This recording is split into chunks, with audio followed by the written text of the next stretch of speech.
हम बात करने वाले हैं हिंदुस्तान एरोनॉटिकल लिमिटेड के बारे में। और ये स्टॉक रिटेल इन्वेस्टर्स का बहुत चहेता स्टॉक है क्योंकि रिटेल इन्वेस्टर्स को लगता है कि आने वाले ज़माने में हमारे देश में कितने सारे fighter aircrafts, civilian aircrafts, helicopters वगैरह बनेंगे। बट हमें ये भी साथ में देखना होगा कि वो कितना रियलिटी है और कितना फिक्शन है, और कंपनी के ग्रोथ के हिसाब से कितना कैश वो सब बिज़नेस जनरेट कर सकता है।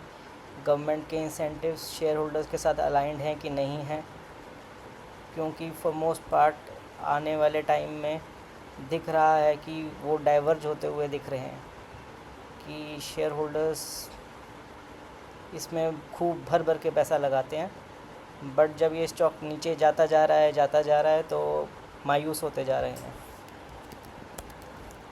तो शुरू करते हैं। सॉरी,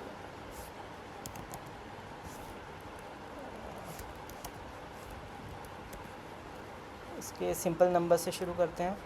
मार्केट कैप है 2,80,000 करोड़, पीई है 30, टर्न ऑन कैपिटल एम्प्लॉयड है 32% और आरओई है 24%। और स्टॉक प्राइस चल रहा है अराउंड 4200 के आसपास। पीई है अराउंड जैसे 31 के पास, और प्राइस टू बुक चल रहा है मोटा मोटी 6.9 के आसपास करंटली। और सेल्स ग्रोथ अगर देखा जाए तो काफ़ी कंसिस्टेंट 7% सेल्स ग्रोथ करते आ रहे हैं पिछले 10 साल से, लास्ट ईयर भी किया है। और कंपाउंडेड प्रॉफिट ग्रोथ है पिछले 10 साल का 16%, लास्ट ईयर का था 9%। और जो डेट फ्री कंपनी है, रिज़र्व्स अच्छे खासे हैं। रिटर्न ऑन इक्विटी अगर फेस वैल्यू पे देखा जाए 24% बहुत हेल्दी लगता है, तो तभी लोग इस शेयर को भर भर के लेना पसंद करते हैं क्योंकि सब नंबर्स बहुत अच्छे लगते हैं। बट केयरफुल इंस्पेक्शन पे देखा जाए, जब इस कंपनी को स्टडी किया जाए, तो उस तरीके से जो चीज़ निकल के आती है वो इतनी साफ़ सुथरी नहीं है। तो उन सब चीज़ों के बारे में हम बात करते हैं कि क्या इसके पॉजिटिव्स हैं और क्या नेगेटिव्स हैं। अब अगर आप देखें कि आरओई अगर 24% है तो 3 साल में कायदे से बुक डबल हो जाता है, तो अराउंड 6.9 से आ जाएगा अराउंड 3.4 के आसपास। बट क्या वो जो री इन्वेस्टमेंट होगा, क्या वो 30% के आसपास रिटर्न जनरेट कर पाएगा? क्योंकि जैसे आप जानते ही हैं कि इंडियन कंपनीज आर&डी में इन्वेस्ट नहीं करती क्योंकि वो रिस्की होता है। तो एचएएल भी इसी क्या कहते हैं राह पे चल रही है कि जो आर&डी में एक्सपेंडिचर कर रही है वो आगे चल के कितना फ्रूटफुल होगा, कितना फ्रूटफुल नहीं होगा, that is a question mark. और क्वेश्चन मार्क क्यों है वो मैं आगे आपको बताता जाऊंगा। अगर कॉनकॉल की बात की जाए तो उसमें कैश फ्लोज़ की बात एक बारी पहले कर लेते हैं। 10,000-11,000 करोड़ का कैश फ्लो है इसका, जो कि बहुत हेल्दी कैश फ्लो है। और रिटर्न ऑन कैपिटल एम्प्लॉयज़ 32%, जो कि एक्सेप्शनल है। और on the face of it numbers अच्छे लगते हैं, आई नो। सो बट अगर कॉनकॉल में जाए तो लास्ट ईयर का गाइडेंस मैनेजमेंट ने दिया था अराउंड लो टीन्स का, 11-12% का, डिलीवर किया 7% का। That is very upsetting. और उन्होंने कहा कि हम 5 to 6 ईयर्स का लेके चलते हैं ऑर्डर बुक। तो करंट ऑर्डर बुक है अराउंड 2.5 लाख करोड़ का, विच इज़ अबाउट 40, मतलब 40,000 करोड़ का रन रेट मान रहे हैं। तो अराउंड अगर देखा जाए 33,000 करोड़ का अभी है, तो अराउंड अब मान के चलिए कि उन्होंने इस साल का गाइडेंस है 11 to 12% का, तो मान के चलिए वही गाइडेंस ही मेंटेन रहेगा आने वाले 2-3 साल में, क्योंकि इनका कॉम्प्लिकेशन बहुत ज़्यादा है। इनके कितने ही कंट्रीज़ के साथ जो सब असेंबलीज़ हैं, जो इनके सप्लाई चेन्स हैं, वो इंटरलॉक्ड हैं, इंटरडिपेंडेंट हैं। तो उस सभी रिस्क के कारण ये नहीं डिलीवर कर पाते इतनी जल्दी जो इनके फिनिश प्रोडक्ट्स हैं। जैसे अभी भी तेजस मार्क 1 है, अभी भी डिलीवर नहीं हुआ है एयरफोर्स को। और अगर इनके वैल्यूएशंस की बात की जाए तो अगर 24% का आरओई करंट है तो उस नंबर पे तो अच्छा लगता है 6.9, पर अगर आने वाले 3 साल में जब बुक डबल होगा और अर्निंग बढ़ेगा नहीं, क्योंकि 10% का ग्रोथ गाइडेंस है और बेटा अगर कांस्टेंट रहता है तो 30% का अर्निंग ग्रोथ हुआ 3 ईयर्स में, तो वो तो 15% के आसपास कंप्रेस हो जाएगा आरओई। और अगर 15% के आसपास आरओई कंप्रेस होगा तो शार्प डी रेटिंग होगा स्टॉक का, फ्रॉम अबाउट 6.9 टू 3 तक भी जा सकता है। तो शेयर तो सीधा ही आधा हो जाएगा इस पॉइंट से। ये एक बात है कि बहुत सोच समझ के इस शेयर में रिटेल को घुसना चाहिए, क्योंकि ये बहुत रिस्की स्टॉक है और जिसका फ्लोर प्राइस आप मेरी माने तो 3,000 से नीचे ही बैठता है इसका फ्लोर प्राइस। और जितने भी इंस्टीट्यूशंस हैं 3,000 से नीचे ही इसको पिक करते हैं, 3,000 या 3,000 से नीचे, उससे ऊपर इसके कोई नहीं हाथ लगाने वाला।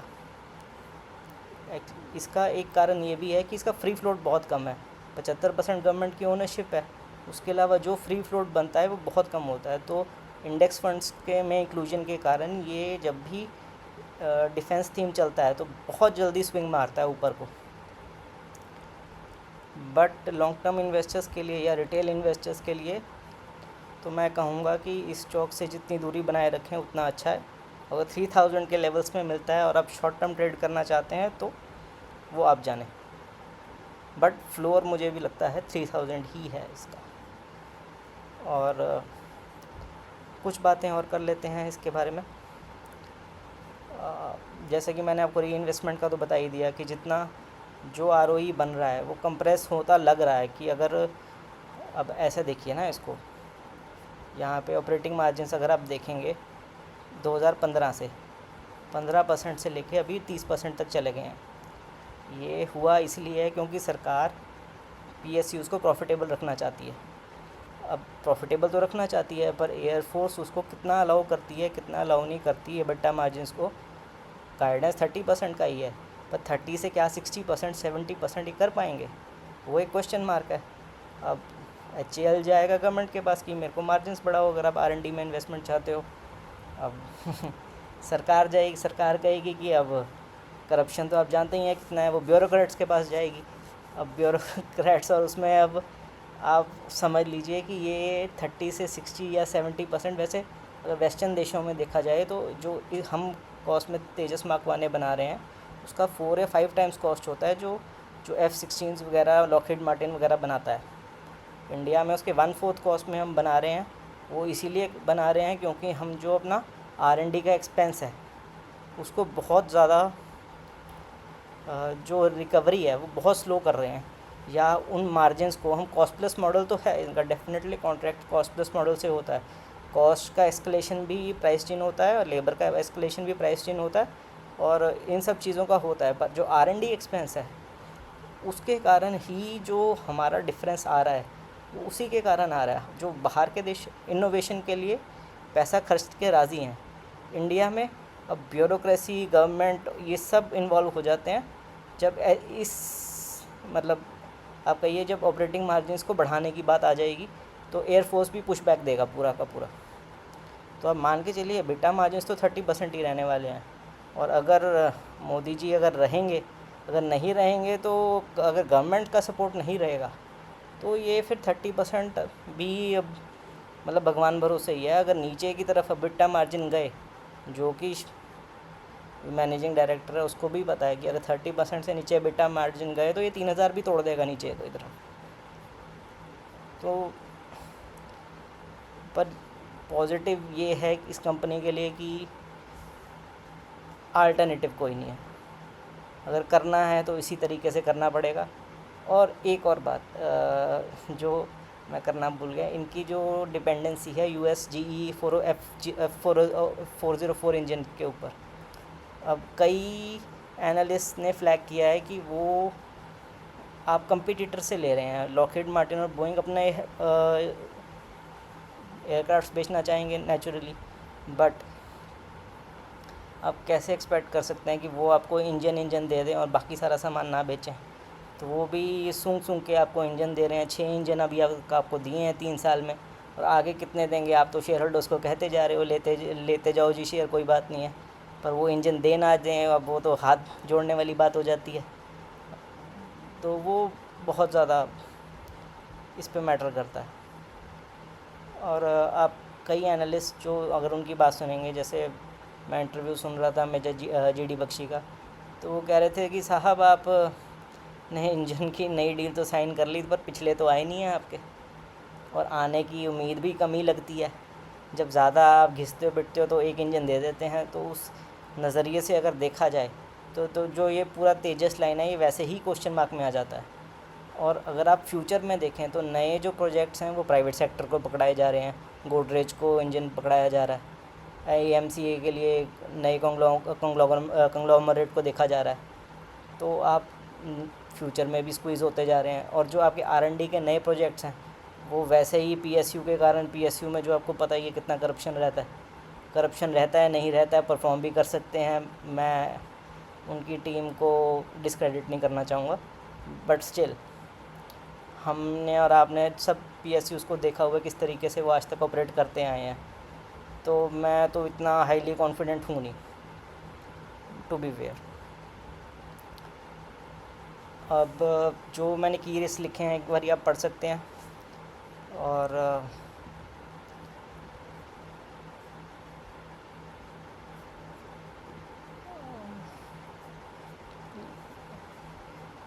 तो रिटेल इन्वेस्टर्स को मेरी यही एडवाइस रहेगी कि अगर आप प्रॉफिट में हैं तो आपके पास बहुत सारे ऑप्शंस नए भी हैं और अच्छे अच्छे अपॉर्चुनिटीज़ हैं जो आप चेज़ करें एज़ कम्पेयर टू HAL, क्योंकि ये एक मैनेज्ड कंपनी है, सरकार मैनेज्ड कंपनी है। अगर वो प्रॉफिट चाहेगी, दिखाना चाहेगी आपको ज़्यादा, तो वो प्रॉफिट इसमें आ जाएगा। अगर वो चाहेगी 60% EBITDA मार्जिन हो तो वो 60% हो जाएगा। अगर वो कहेगी कम हो जाए तो वो हो जाएगा। तो मतलब आप एक फ्री कंपटीशन नहीं है इसमें, और सप्लायर डिपेंडेंसी इतनी ज़्यादा है कि पूछिए मत। और डाउनसाइड रिस्क आज की डेट में इसका बहुत ज़्यादा है। अगर अब फ्लोर पे जाना जाए तो 3000 का फ्लोर भी ये तोड़ देगा अगर GE इंजन आने बंद हो जाए। और आप सिचुएशन जानते ही हैं जियोपॉलिटिकल की, कितना ज़्यादा हमें लेवरेज देना पड़ रहा है यूएस को, और वो सिर्फ इसी डिपेंडेंसी के लिए। आप ये मत सोचिएगा वो किसी और, मोदी जी ने किसी और चीज़ के कारण, ये ही डिपेंडेंसी हैं हमारी यूएस के ऊपर, क्रिटिकल डिपेंडेंसी हैं GE F0404 इंजन की। अगर ये बंद हो गया तो पूरा प्रोजेक्ट बंद। तो बाकी कोई रिकमेंडेशन नहीं है, आप अपना व्यू खुद बनाइए, खुद समझिए कंपनीज़ को, और जो भी क्वेश्चंस हैं कमेंट्स में डालते रहिए। सब्सक्राइब कीजिए मेरे को, ताकि मैं आपके लिए और ऐसी बढ़िया वीडियोस बना सकूं। And thank you very much.